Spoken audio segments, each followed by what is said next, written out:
Good morning students, मैं निधि शर्मा आपकी हिंदी की अध्यापिका हूँ। बच्चों, आज हम व्याकरण का पाठ 14 अव्यय यानी कि अविकारी शब्द शुरू करेंगे। शुरू करने से पहले मैं आपको बताऊं कि इस पाठ की मैं आपको बच्चे 2 वीडियोस बताऊंगी, क्योंकि अव्यय के हमने 4 भाग पढ़ने हैं। पहली वीडियो में हम 2 भाग करेंगे और दूसरी वीडियो में हम अगले 2 भाग करेंगे। आइए सबसे पहले हम कुछ वाक्यों को पढ़ते हैं। आप ऊपर जाइए, समृति और पलक विद्यालय जाएंगी, माताजी के साथ मैं भी जाऊंगी, वाह तुमने खूब कहा। बच्चों, इन वाक्यों में जो रेखांकित शब्द हैं वे आपस में शब्दों को जोड़ रहे हैं। जो शब्द आपस में 2 शब्दों को या 2 वाक्यांशों को जोड़ते हैं उन्हें ही अव्यय शब्द कहा जाता है। सबसे पहले हम अव्यय की परिभाषा पढ़ेंगे। जिन शब्दों में लिंग, वचन, काल, कारक आदि के प्रभाव से कोई विकार उत्पन्न नहीं होता उन्हें अव्यय कहते हैं। उदाहरण के तौर पर आज, कल, तेज, धीरे धीरे, ओ, किंतु, पर, ताकि आदि अव्यय शब्दों के अन्य उदाहरण हैं।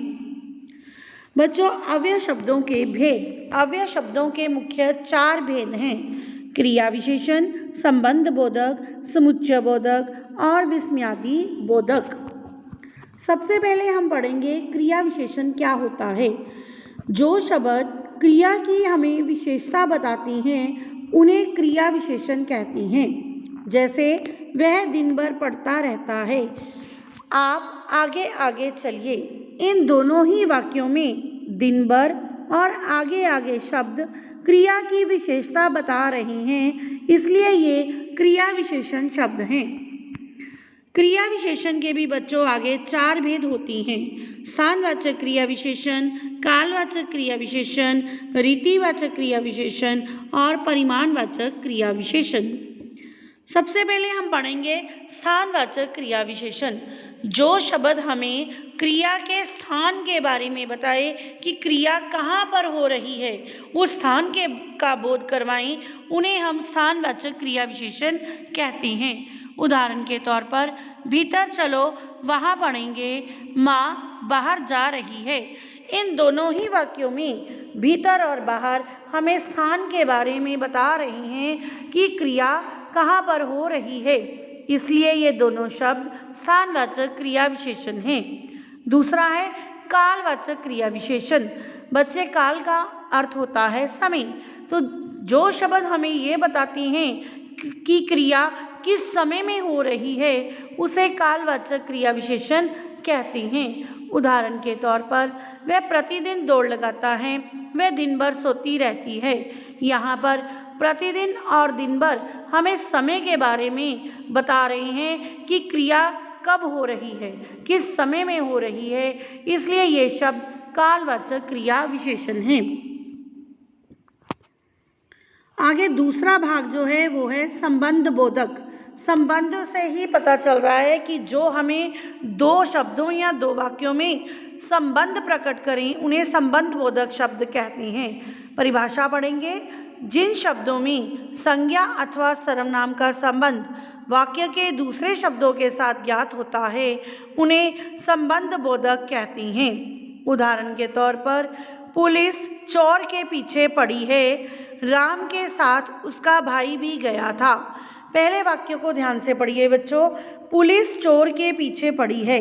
यहाँ पुलिस और चोर में संबंध कौन प्रकट कर रहा है? के पीछे। राम के साथ उसका भाई भी गया था। दूसरे वाक्य में राम और उसका भाई में संबंध प्रकट कर रहा है शब्द के साथ, तो ये शब्द क्या हैं? संबंध बोधक। संबंध बोधक के भेद पढ़ेंगे।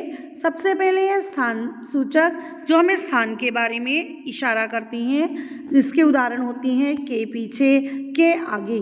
काल सूचक, जो हमें समय का ज्ञान करवाएं, जैसे के पहले, से पहले।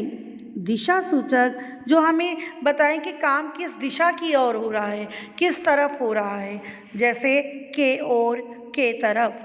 साधन सूचक काम किस साधन के द्वारा हो रहा है, किस चीज़ के द्वारा हो रहा है। इसके उदाहरण होती हैं के द्वारा, के सहारे। समानता सूचक जो हमें किसी में समानता को दर्शाती हैं, जैसे के समान, के बराबर।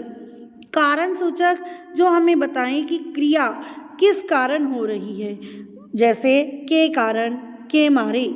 तुलना सूचक ये हमें दो लोगों की तुलना के बारे में संबंध बताती हैं, जैसे की अपेक्षा, के आगे। साथ सूचक ये हमें दो शब्दों के साथ के बारे में बताती हैं, जैसे के संग, के साथ। और लास्ट है विरोध सूचक, ये विरोध की भावना को दर्शाता है, के विरुद्ध, के विपरीत। बच्चे ये आपकी कार्यपत्रिका है, इसमें आपने क्या करना है, निम्नलिखित वाक्यों में से क्रिया विशेषण शब्द छांटकर आपने सामने लिखना है। और दूसरा है निम्नलिखित संबंध बोधक शब्दों का वाक्यों में प्रयोग कीजिए। बच्चे ये कार्यपत्रिका आपने अपनी उत्तर पुस्तिका में भी करनी है। धन्यवाद बच्चों।